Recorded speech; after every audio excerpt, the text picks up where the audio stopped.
Thanks for tuning in to the Prime Bookseller Podcast, the bi-weekly podcast discussing all things Amazon bookselling. Hey everybody, welcome back to another episode of the Prime Bookseller Podcast. I'm Eric, and we're back with another episode. It's actually been a while since I recorded one of these, so when the last thing we left off on was the upsides to selling on Amazon, which there are plenty of, but what I think something that many people overlook is some of the downsides to selling on Amazon. And before we go into what those downsides are, I want to make it very specifically clear that this isn't really, a lot of these are not downsides to any way in fault of Amazon's. A lot of the downsides to selling on Amazon just have to do with the fact of the way you're selling within somebody's walled garden, which is typically a very unhealthy thing to do in a business if that's your only source of income, which for a lot of Amazon sellers, that's exactly where they find themselves. They find themselves that they are 100% reliable on Amazon. And the important thing to realize about that is that as an Amazon seller, when you're selling on Amazon, you're selling to millions and millions of different people. And you have access to millions and millions of different customers. But when it all comes down to it, you really only have one customer, and that's Amazon. Because if Amazon decides for whatever reason they don't want you to be selling on their platform anymore, those millions and millions of customers go away. And you really have no way of retaining those customers if Amazon decides to not allow you to sell anymore. So this is the number one biggest downfall to selling on Amazon is that, and we're going to do an episode coming up later in this podcast where we're going to talk about why you always need, even from day one, to think about how can I create revenue streams in my business that are coming from sources other than Amazon. And this is the biggest driving force for that is because you cannot build a stable business and be completely reliable on one source of income, Amazon. That is the number one downside to this platform. Now, there are other things that make all the remaining, I should say that any downside to selling on Amazon is greatly outweighed by the upsides of selling on Amazon. I am never going to look at a person and say that you should not sell on Amazon because it's just not a good move. Everybody should be selling on Amazon. If you have a physical product, put it on Amazon. But there are a number of things. And again, this comes to the fact that you're selling on their platform, which means they call the shots, they make the rules, they decide what goes, you do not. And that can be very frustrating and very hard for any seller. Some examples of this are they have numerous key performance metrics, and we'll probably do an episode at some point in time that dives into what these different metrics are and what they mean. But these metrics are how Amazon measures you as a seller. And if these metrics fall down below a certain percentage, you'll start seeing banners on the screen like, hey, we might suspend your account because you're not doing what we're told you to do. And once you understand these metrics, you're going to find out that a lot of these metrics are things that you cannot control. Okay. I used to, back in the early days of selling on Amazon, I used to sell DVDs, and I don't sell DVDs anymore, but that's beside the point. At one point in time, I sold a DVD, and this DVD was called Borat, I think is the name of the movie. And if anybody's familiar with this DVD, as a practical joke, the people that made the DVD put the DVD itself, the movie, looks like a burnt DVD. And this is the way it was manufactured. It was not a burnt DVD. It just, as a joke, the people that made the movie made it look like it was a burnt DVD. And a customer bought that DVD for me at one point in time, and they filed a complaint that it was counterfeit because it looked like a burnt DVD. Well, as you can tell from this story, that's not relevant. And I can't go back to Amazon and say, hey, this is the way this movie was made. They wouldn't listen to me. So a lot of these metrics that they put out there for sellers to follow are they're designed in such a way that in many ways you can't control them, because a lot of it comes from customer complaints and stuff like that. And if you get a customer complaint that you sold them an item and said it was new, but it was used, Well, did you screw up? Or in a lot of situations, the customer may have just not liked something. Maybe the package was a little dinged up and they said, well, this isn't new. This is used. And they file a complaint on you. There's nothing you can do about that. And that can make your career as an Amazon seller very frustrating.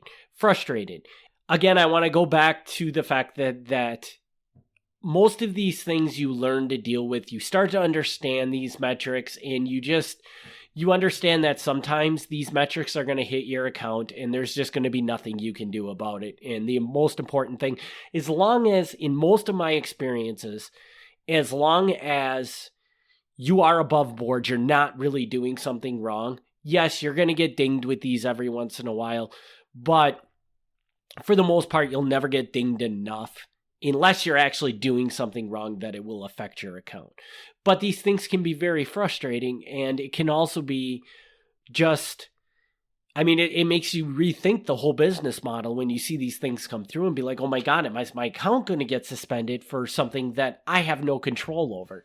And, if you ever do get your account in trouble, they're going to tell you to put together a plan of action to explain how you're going to fix this problem.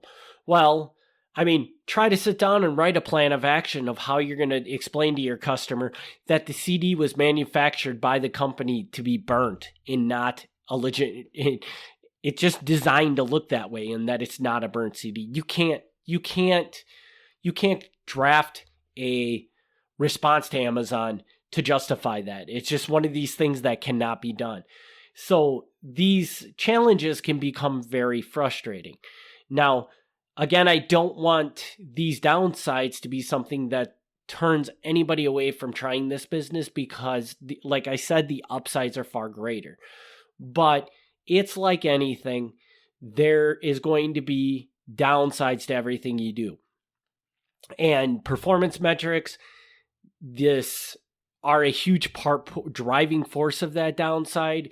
There's also things which we'll do a specific episode on later in this podcast as well, which talks about product restrictions, where you might go and source a product, bring it home, try to list it to Amazon, and Amazon's like, oh, well, we're just not going to allow you to list that product on Amazon, and then you're just kind of out the money, because it's like, well, we're not going to tell you that you can't. In certain instances, they'll say this is gated for everybody, you can't send it in, but there are other product restrictions that are specific to your account. And the only way for you to really tell you're restricted in it is to actually try to list the item, and it'll tell you if you're restricted or not. So these are all very big frustrations that you're going to run into. Don't worry about them. You will learn to get used to them, work around them. You will develop systems to lessen the annoyance of these problems, but they do still exist. And because of this is why, and this is one of the biggest mistakes I see almost any Amazon seller make, is, like I alluded to before, most Amazon sellers, they get on the Amazon platform, they start selling on Amazon, they start making good money, and they say, why would I ever go anywhere else? And this is the number one reason why I encourage everybody, from day one, start thinking about ways you can drive your business off of Amazon and start bringing in revenue from places that is not Amazon, because you just don't want to be you do not want to rely on one company like that for any type of business. It's just not a safe way to run your business. And I think another important downside that I didn't really touch on that I think we should talk about is just that you have to realize that there is literally hundreds and hundreds of thousands of people a month trying to jump onto Amazon to sell. And what that creates is a marketplace that's very saturated with competition. And that can be frustrating for a seller. Again, though, always keep in mind, I say 100,000 people jump onto Amazon to try and sell. Probably 98,000 of them are done selling after 30 days. They just give up on it. So keep that in mind, that while the numbers may seem huge and dramatic, it's not quite that dramatic because like any business, and especially in this space, it's extremely, extremely high failure rate. And why is it a high failure rate? Because whenever there's a business that's super easy to start, everybody tries to start one. And if you're not committed, if you're not dedicated to it, you're just going to fail. I mean, that's the unfortunate thing. I would love to tell you that you can just pick this up and start doing this and succeed. You can, but it takes dedication. It takes you putting in 100% of your effort to make it work. If you're not willing to do that, which most people are not, they're looking for something super easy, super simple that they can make easy money with. And that formula just never works. It has such a low success rate that most people inevitably are going to fail. So don't be afraid by the competition, but just realize that whatever model you're looking for, I hope if you're listening to this podcast, you're looking to sell in the used book space, because that's what this podcast is supposed to be about. And in my opinion, is still to this day, the most unsexy, but still one of the best models of selling on Amazon. But whatever space in Amazon you work with, it's going to be hard to find profitable books. And that's because there's going to be 100,000 people out there that are also trying to find the same books you're trying to find. So another big critical phase to this is that, take what I say, take what you see online, other people talking about selling books, but try to create your own business. Don't try to just rip off, duplicate everything you see, because it is going to be saturated, and chances are that if somebody is teaching you how to do the thing you're doing online, there is going to be a lot of other people that are going to be watching that thing and doing the exact same thing as you. So whenever you take any sort of lesson from anybody about selling on any platform or selling anywhere or doing anything that is out in a public place, make sure you look at that and say, how can I make this my own? Because I don't want to just rip off this guy's strategy, because it ain't going to work, because there's going to be so many other people ripping it off. I don't really think those are the big downsides I wanted to hit on in this segment. I'm going to recap them again, because I think that a lot of people might listen to this episode and say, well, that doesn't sound that bad. That doesn't sound like that big of a deal. But I do want to reiterate that just the single fact of being stuck on one single platform is just in my view, it is not a good strategy if you want to build a long-term business. If you're looking to sell books on Amazon as a side hustle for fun, whatever, great. You don't ever have to expand past Amazon. But if you are trying to build a legitimate business, please take some time as you're building this business. You do not have to do it from the get-go, but take some time to think about how else you can expand beyond the Amazon sphere. How can you take this business and draw some revenue from a place that doesn't come from Amazon? I highly encourage everybody to do that. And the other big key to this episode that I want people to walk away with is that understand that this is an entirely saturated market, because starting a business on Amazon is so easy. It is nowhere near too saturated that anybody can't be successful, because again, yes, it's saturated, but people stop selling as fast as they start selling on this platform. So it's not as saturated as you might think. And the third thing is just realize Amazon is going to put a lot of restrictions on you while selling. And we will cover these in more detail later in future episodes. But these product restrictions we talked about, these performance metrics that they have, these are all things that are going to be a pain in your butt. They're going to be they're going to be a downside to selling on Amazon. But do not let them sway you from not selling on Amazon. Just pay attention to them, understand them, and you will eventually find ways to work around them.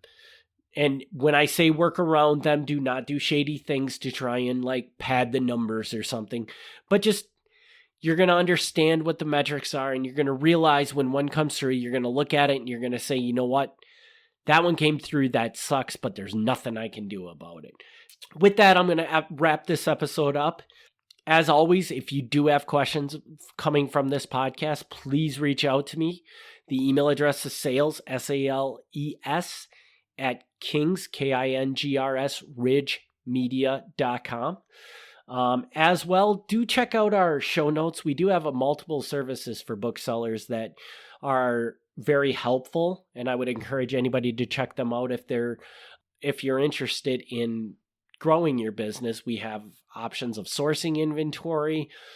We are currently working on providing a service that just gets questions answered for any booksellers, as well as we do have plans of launching a number of courses that you'll probably come out over the next year with everything to do with selling on books on Amazon. So check out those notes. If there's anything that you find interesting, you can set up a Zoom call with me to talk about them, see how they can help your business. And I will see you back here in 2 weeks on the next episode. Thanks everybody for tuning in. Thanks for listening to the Prime Bookseller Podcast. Join us for the next episode as we discuss all things Amazon bookselling.